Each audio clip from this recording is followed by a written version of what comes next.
Bonjour à tous, petite vidéo très courte pour donner une astuce que Valérie Marzelin, toujours lui, m'avait donnée. Si vous utilisez comme moi un LoRa, donc là j'en ai un, j'ai un dispositif dans mon garage, et puis l'autre qui est dans mon appartement, et normalement ça marche, parce que maintenant j'ai rajouté un test de liaison, que pour l'instant, pendant mes réglages, je fais toutes les 3 minutes.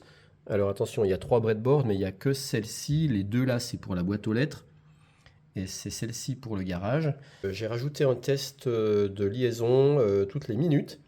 Donc ce qui fait que lui, on va dire qu'il envoie un ping et l'autre il renvoie un pong. Alors en fait, je triple l'envoi et je triple la réponse pour être sûr que ça passe. Lui, il envoie 3 tics et l'autre répond 3 tacs.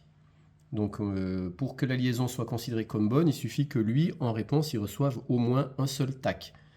Et si il reçoit rien, dans les 5 secondes de ses envois de tics, eh bien il passe en alerte perte de liaison. Donc ça s'affiche sur l'écran OLED et puis j'ai le buzzer et la LED qui font un petit tic toutes les 2 secondes. Voilà, et du coup, je me suis dit, tiens, j'aimerais bien connaître, enfin c'est Valérie Marzelin qui m'a donné la combine, sur comment connaître la force du signal. Alors pour ça, je réutilise le convertisseur USB URT que je vous avais présenté.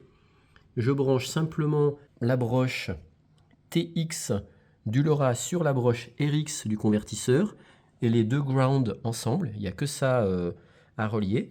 Et après, je vais sur l'ordinateur et j'ouvre le moniteur série avec le bon port COM et regardez ce que je reçois.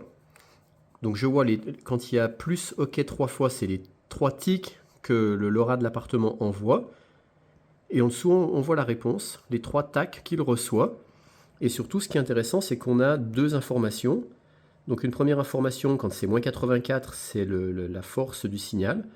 C'est le RSSI, donc là je suis à moins 84 dBm. Donc c'est pas trop mal, il y a quand même 3 niveaux d'écart, donc c'est quand même assez bien. Et puis le deuxième, là je vois que des fois j'ai 7, 6, des fois j'ai 5.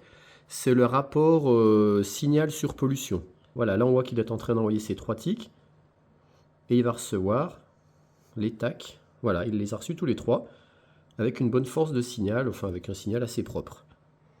Voilà, donc c'est une bonne astuce pour ceux qui ne connaîtraient pas, de se servir du convertisseur USB URT pour tout simplement aller sniffer la force du signal qu'il reçoit. Et là, c'est bien par la broche TX, parce qu'en fait, le TX, c'est le TX du LoRa, c'est-à-dire quand le LoRa, il envoie de l'info sur l'Arduino, donc là, c'est le TX du LoRa connecté au RX de l'Arduino, et donc le TX du LoRa que je branche en parallèle avec le RX du convertisseur USB URT. Et donc sur la broche TX du LoRa, c'est bien ce que le LoRa en fait reçoit de l'autre LoRa qui est dans le garage. Allez, je vais filmer en direct l'activation de l'alarme et on va voir ce qui se passe ici. C'est parti. Hop. Alors, est-ce que c'est parti là?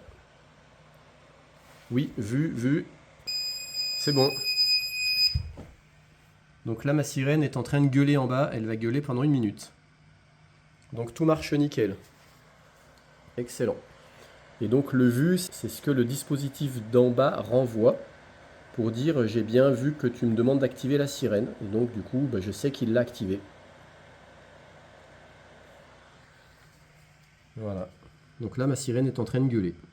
Si je descends, je vais l'entendre. Donc tout marche bien.